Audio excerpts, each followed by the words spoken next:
So guys iPhone 12 mini no power ആയിട്ട് വന്നതാണ്. ചാർജിങ്ങിൽ നോക്കുമ്പോൾ 0.6 mAh സ്റ്റക്കാണ്. ഡിവൈസ് നേരെ നമുക്കിനി ഓപ്പൺ ചെയ്തിട്ട് ചെക്ക് ചെയ്ത് നോക്കാം.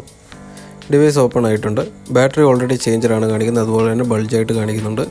ഡിസ്പ്ലേ റിമൂവ് ചെയ്ത് മാറ്റിയതിന് ശേഷം ബാറ്ററി റിമൂവ് ചെയ്ത് നോക്കുമ്പോൾ ഡബിൾ സൈഡ് ടേപ്പ് യൂസ് ചെയ്ത് ബാറ്ററി ഫിക്സ് ചെയ്തതുകൊണ്ട് തന്നെ കോട്ടിങ് റിമൂവ് ആയിട്ടുണ്ട്. വയർലെസ് ചാർജിൻ്റെ DC നമുക്ക് കണക്ട് ചെയ്തിട്ട് ചെക്ക് DC കണക്ട് ചെയ്യുമ്പോൾ ഡിവൈസിൽ ഷോർട്ട് ഉള്ളതായിട്ട് കാണുന്നുണ്ട്. നമുക്ക് ഡിവൈസിൽ നിന്ന് ബോർഡ് നേരെ റിമൂവ് ചെയ്ത് വെളിയിലെടുത്തിട്ട് DC ഒന്നുകൂടെ കണക്ട് ചെയ്ത് തെർമൽ യൂസ് ചെയ്ത് ചെക്ക് ചെയ്ത് നോക്കാം.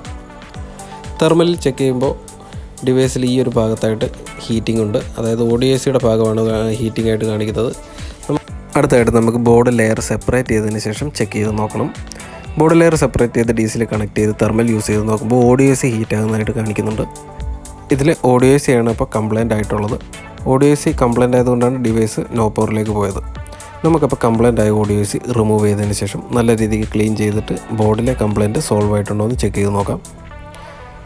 ബോർഡ് DC കണക്ട് ചെയ്ത് നോക്കുമ്പോൾ നോർമലായിട്ടുണ്ട്. റീഡിംഗ് എല്ലാം പ്രോപ്പറായിട്ട് ഇപ്പോൾ കിട്ടുന്നുണ്ട്. നമുക്ക് പുതിയൊരു ODAC ഇനി ഡിവൈസിലേക്ക് ഫിക്സ് ചെയ്യണം. അതിനായിട്ട് പുതിയൊരു ODAC ക്ലീൻ ചെയ്ത് റീബോൾ ചെയ്ത് നമുക്ക് ഫിക്സ് ചെയ്ത് നോക്കാം. റീബോളിങ് കംപ്ലീറ്റ് ആയിട്ടുണ്ട്.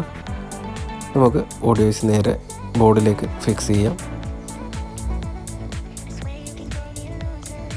ODAC ഫിക്സ് ചെയ്തതിന് ശേഷം നമുക്ക് DC ഒന്നുകൂടെ ചെക്ക് ചെയ്ത് നോക്കണം, കംപ്ലൈൻറ്റ് കംപ്ലീറ്റ് ആയിട്ട് സോൾവ് ആയിട്ടുണ്ടോ എന്ന്. DC ചെക്ക് ചെയ്ത് നോക്കുമ്പോൾ നമ്മുടെ കംപ്ലൈൻറ്റ് സോൾവ് ആയിട്ടുണ്ട്. അടുത്തായിട്ട് നമുക്കിനി ലെയർ ഫിക്സ് ചെയ്യണം. ലെയർ ഫിക്സ് ചെയ്യുന്നതിന് വേണ്ടിയിട്ട് പാഡ് കംപ്ലീറ്റ് ആയിട്ട് നല്ല രീതിക്ക് ക്ലീൻ ചെയ്തെടുക്കണം. രണ്ട് ബോർഡിലെയും പാഡ്സ് നല്ല രീതിക്ക് ക്ലീൻ ചെയ്തതിന് ശേഷം നമുക്ക് റീബോൾ ചെയ്ത് ഫിക്സ് ചെയ്യണം. പാഡ് നല്ല രീതിക്ക് ക്ലീൻ ചെയ്തിട്ടുണ്ട്. അടുത്തായിട്ട് നമുക്കിനി റീബോൾ ചെയ്യാം.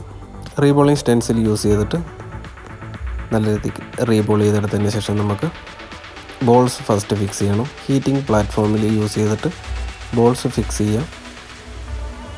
ബോൾസ് ഫിക്സ് ചെയ്തതിന് ശേഷം നമുക്ക് ലെയർ ഫിക്സ് ചെയ്യാം.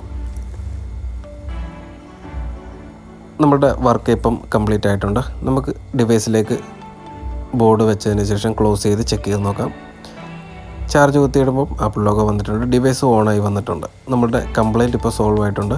ODAC ഷോർട്ട് ആയതായിരുന്നു. ഇതുപോലുള്ള നല്ല നല്ല വീഡിയോസിനായിട്ട് ചാനലൊന്ന് സബ്സ്ക്രൈബ് ചെയ്ത് വെച്ചോളൂ. പുതിയൊരു വീഡിയോ ആയിട്ട് കാണാം. അതുവരേക്കും എല്ലാവർക്കും ഗുഡ് ബൈ.